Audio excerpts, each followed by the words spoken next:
The Wilshire Grand Hotel Ballroom, Los Angeles, California, March of 1991. The room held 412 people that evening, seated at round tables draped in white linen, the kind of event where the ice in the water glasses had already begun to melt before the speeches started. It was an industry gathering, a martial arts film showcase, the sort of evening where studios sent representatives to watch demonstrations and sign checks, and where men who had built careers from violence dressed in blazers and pretended the violence was art. The air in that room was warm, the chandeliers were low, and at a table near the back, in the third row from the far wall, sat a man in a plain dark jacket over a white shirt, no tie, street shoes, a glass of water in front of him that he had not touched. He was 43 years old that year, 5 feet 9 inches tall, and he was not wearing a name badge, because the woman at the registration desk had not recognized him and he had not corrected her. He had taken the badge, folded it once, and set it inside his jacket pocket. Nobody at his table was watching him. They were watching the stage. On that stage, at a standing microphone positioned 6 feet from the front edge, was a man who had made certain that every person in that ballroom was watching him. He was 38 years old, 6 feet 4 inches tall, 231 pounds with no visible softness in the distribution of that weight. He had trained in Aikido, under Koichi Tohei, had studied karate in Japan for 7 years before returning to the United States, and had arrived in Hollywood with a legitimate black belt in 5 separate disciplines, and a physique that the camera had decided, correctly, to trust. His name was Steven Seagal. He had 1 film in wide release, and another already in production. And the momentum around him that spring was the kind of momentum that convinces a man that the room he is standing in belongs to him by right. In approximately 6 seconds, that conviction would be tested. Stay with this story to the end, because what happened next in that ballroom, and what was said in the 30 seconds that followed, remained a private account for nearly a decade before it surfaced, and the way it surfaced tells you something important about how truth moves through this industry. Nobody in that room knew they were watching the last night of a certain kind of confidence. They would spend the rest of their careers telling people they had been there. Steven Seagal had been working the room since 7 o'clock. This is worth understanding, because a man does not acquire the standing to challenge without first doing the groundwork of establishing his standing. He had moved from table to table with the ease of a man who understood that physical presence, properly managed, was a form of argument. He had shaken hands with studio executives and tournament officials and 2 former world champions who were there in an advisory capacity to a production company based in Culver City. He had been generous with his time and selective with his attention, which is the precise combination that causes men of achievement to feel they have been assessed and found sufficient. He had also, at around 8:15, held a brief demonstration on a temporary mat set up near the south wall. 3 minutes of controlled technique against a training partner he had brought with him. The technique was real, it needs to be said plainly, because the story that follows means nothing if the man at the center of it was merely performing. The wrist controls were clean. The off-balance entries were precise. The throws had the weight and timing of a man who had spent the required thousands of hours on the floor of actual dojos under actual instruction. 2 of the men at the table closest to the mat had looked at each other afterward and nodded, which is the economy of compliment that serious practitioners use when they do not want to give more than they mean. At 9 o'clock, a tournament director named Gerald Harmon, 22 years in competitive karate, a judge at 4 national championships, would later tell a journalist that what happened next began when Seagal took the microphone for the 2nd time that evening. The first time had been an introduction, brief and professional. The 2nd time was different. He began by discussing the evolution of martial arts in American cinema. He spoke about authenticity, about the difference between men who had studied the arts as a practice and men who had studied them as a commodity. He was articulate. He was confident. And then he said something that caused the room to shift in the way rooms shift when a person in authority says something that someone in the audience knows to be specifically wrong. He said that the era of what he called stunt karate was finished, that the audience had matured past the kind of performer whose appeal rested on a single physical attribute, rather than genuine discipline.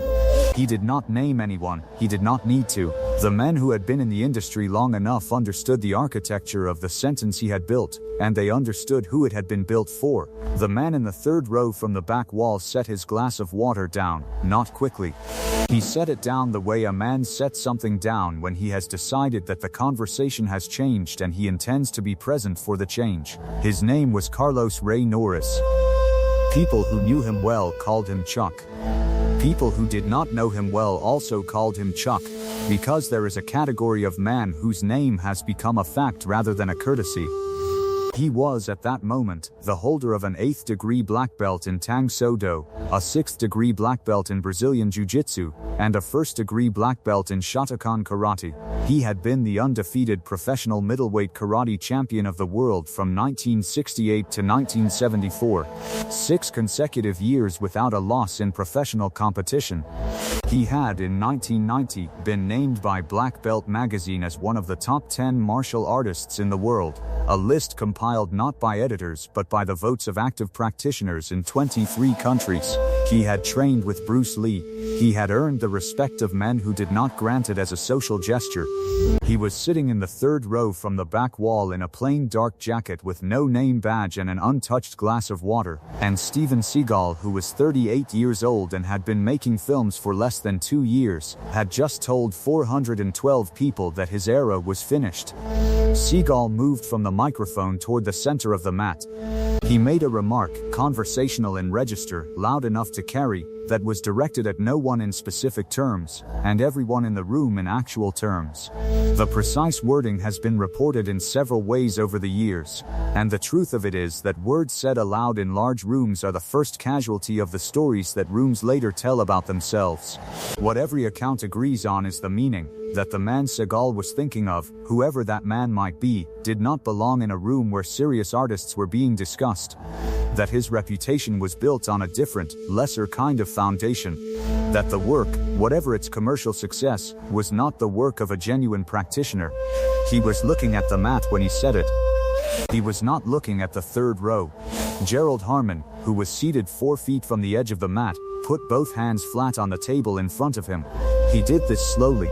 He was not a man given to dramatic gesture, which is why 2 of the people seated near him noticed. A journalist named Patricia Elwood, who had come that evening to write a brief piece on the film showcase for a trade publication, stopped writing in her notebook. She said later that the room had produced a specific quality of quiet that she associated with moments just before formal proceedings. Not silence. The air conditioning was still running, people were still moving. But beneath the ambient noise, something had gone still. The man in the third row stood up. He did not push his chair back with noise.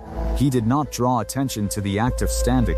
He stood the way a man stands when rising is simply the next thing that needs to happen, and the chair was moved back by the natural motion of his legs, and not by any performance of intention. He removed his jacket. He folded it once, lengthwise, then across, and set it on the chair behind him.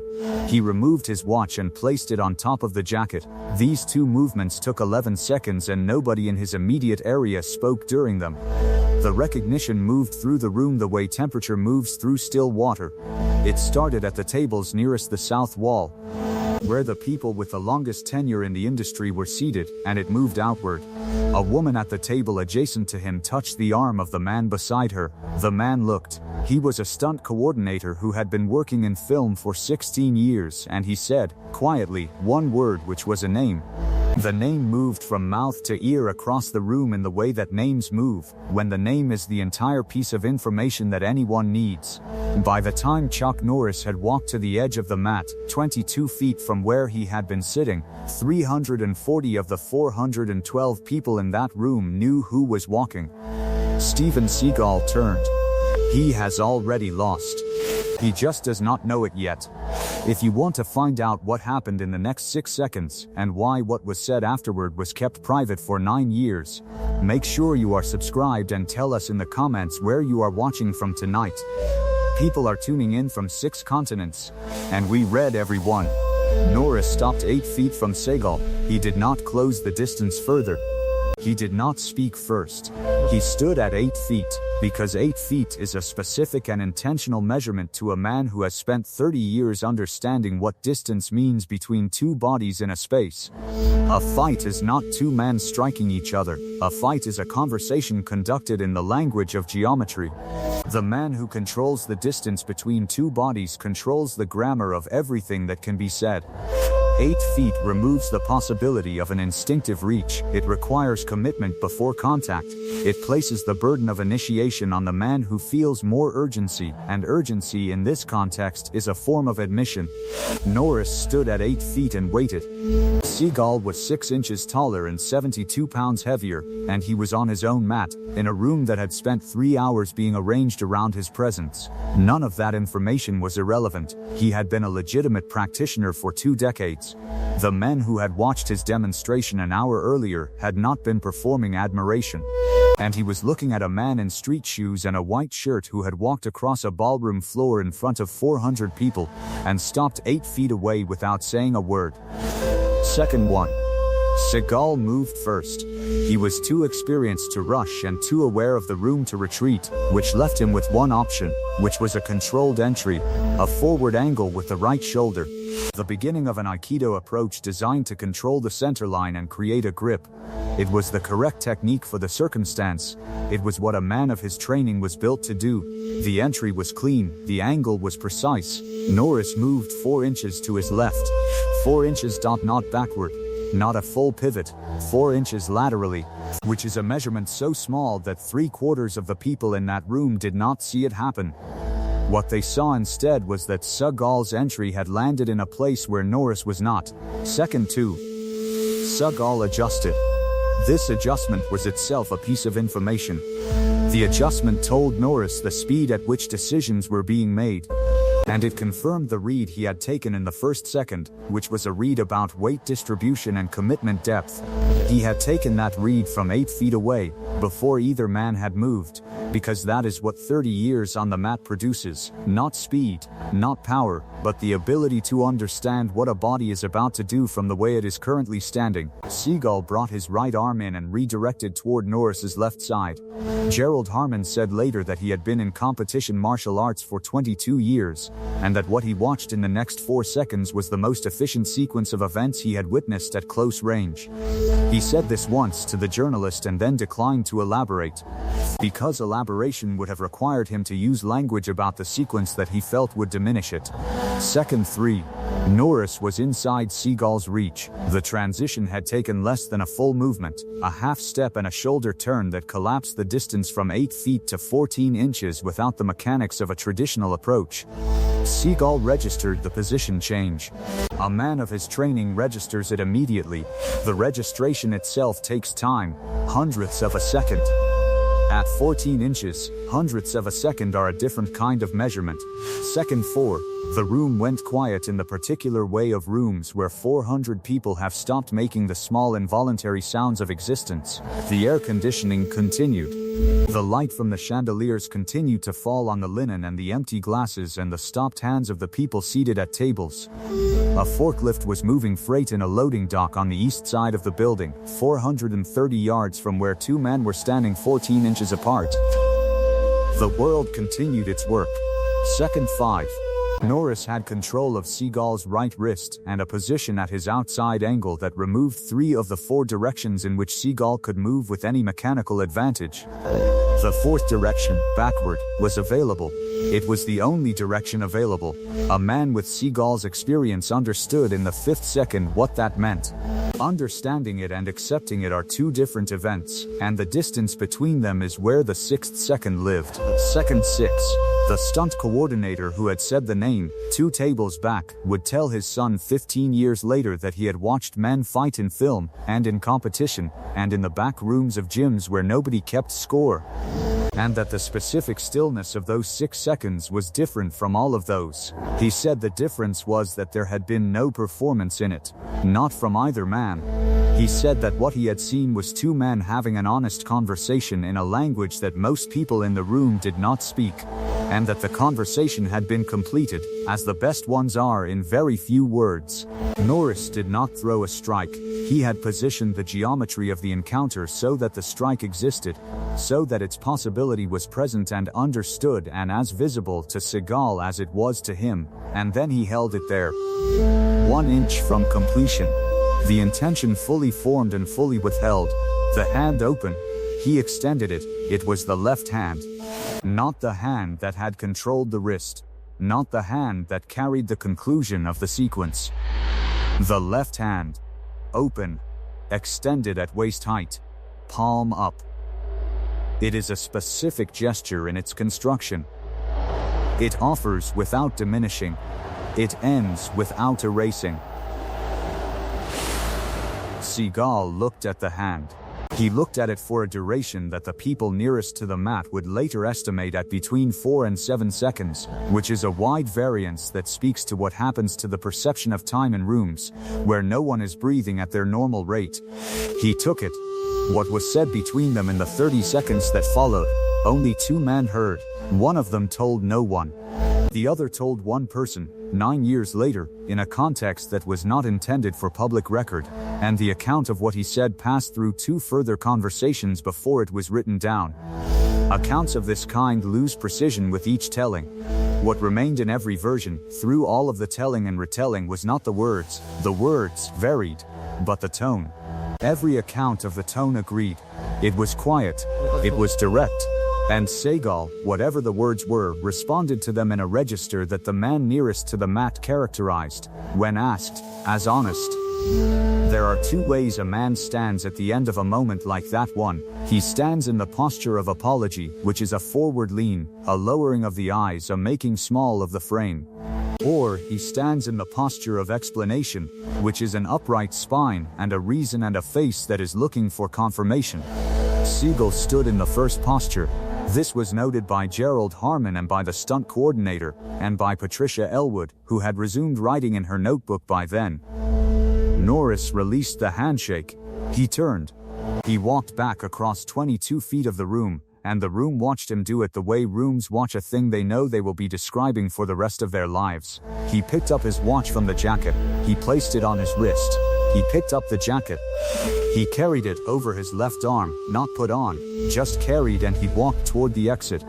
The shoulder touch came from Gerald Harmon, who stood as Norris passed within 4 feet of his table, and placed one hand briefly on Norris's right shoulder. 2 seconds, no words, before sitting back down. It was the gesture of a witness confirming, for his own accounting, that what he had seen was real. The story left the room that night and began its separate life.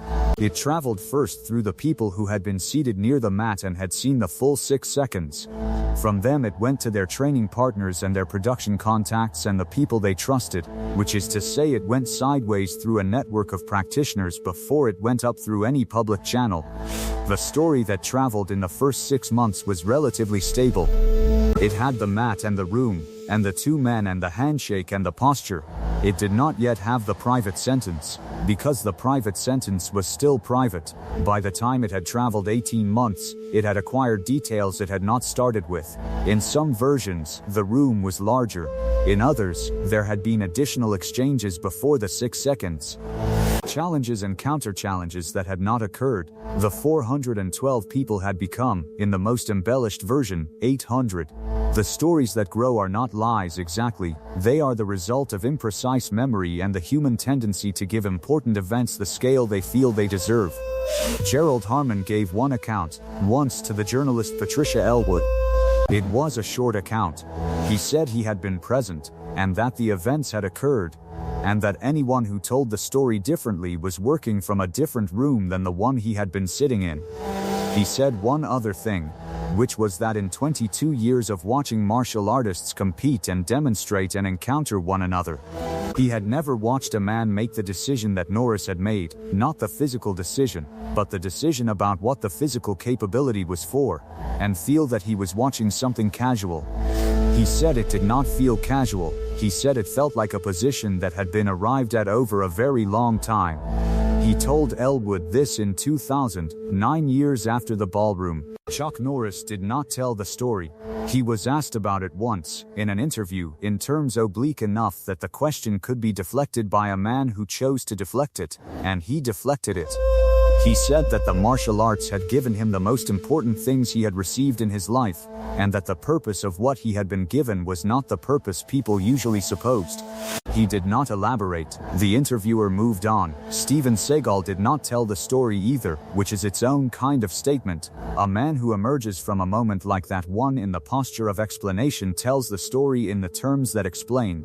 A man who does not tell it is making a different choice about what the moment meant and what its correct resting place is.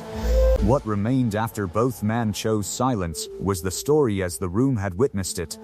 The 6 seconds and the extended hand in the posture of apology. This is what passed through the dojos of Los Angeles and through the production offices and through the conversations of men who had been in that room, or who knew men who had been in that room, and eventually through the accounts of those men's sons and students, who received it as a different kind of teaching than the ones conducted on mats. There is a version of respect that is performed. It is the version that announces itself, that takes the microphone it has not been offered, that uses the room it is given as a credential rather than a trust.